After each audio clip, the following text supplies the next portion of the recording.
And so this is more or less what is going on this song. Is there any question or something that?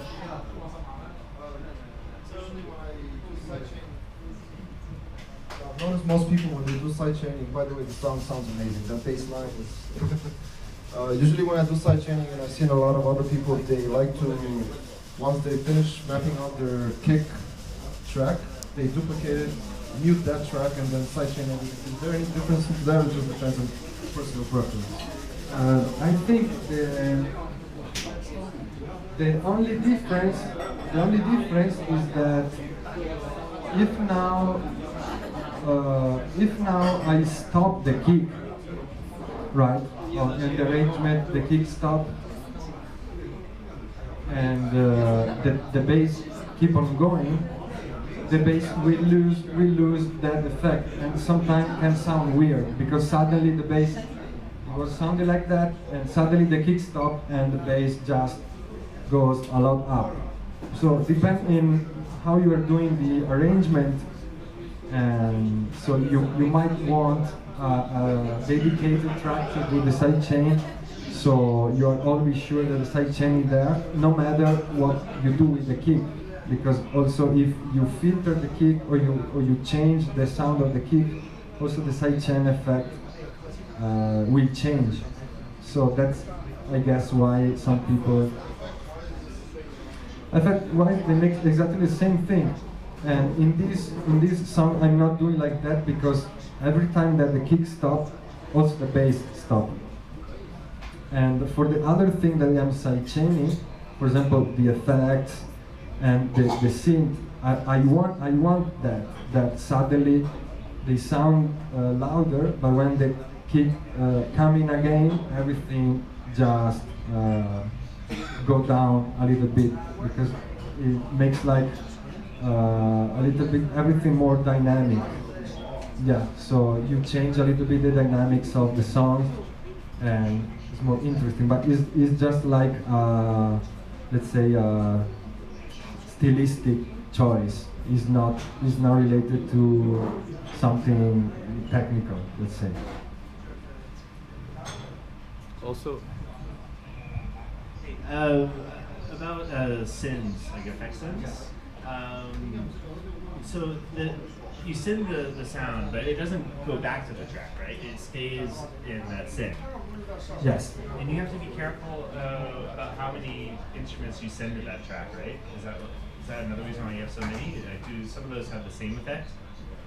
So, like those sense track, they receive, when you open the tab, let's say, they receive the sound from the track and they produce the effect according to which effect you put on the send, and then they just go to the master, like as all the other track does. So what is the advantage of this? Is that first, with one send, you can have, for example, in this case, the reverb, right, that is in the send, you can have the same effect for multiple tracks, because you just send as many tracks as you want to that effect. And sometimes is what you want, that some tracks that are really different, you send them to the same effect again to create that blending that makes them kind of, it's like you put them in the same atmosphere, right? And the other advantage is that the original sound of the track, it just keep on going to the master, and so you are like adding the affected sound without compromising the original sound. That's why they are useful. But that's the benefit, instead of just like throwing the effect on the original track. Exactly. But you do that too as well. Like say like you just want reverb on the track a little tiny bit. So it's just like a different way of routing the sound. Yes, you can put a reverb on the track. The fact is that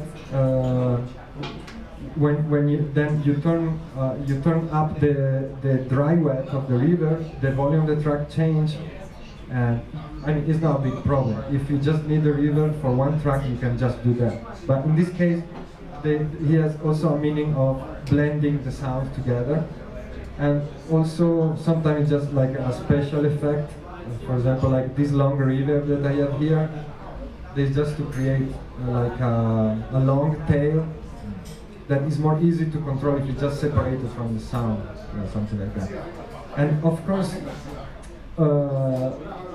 the sounds work well mostly with reverb and delay, because they are those two effects that you don't want them to destroy the original sound, but you wanna reverb and effect to add up to the original sound, right?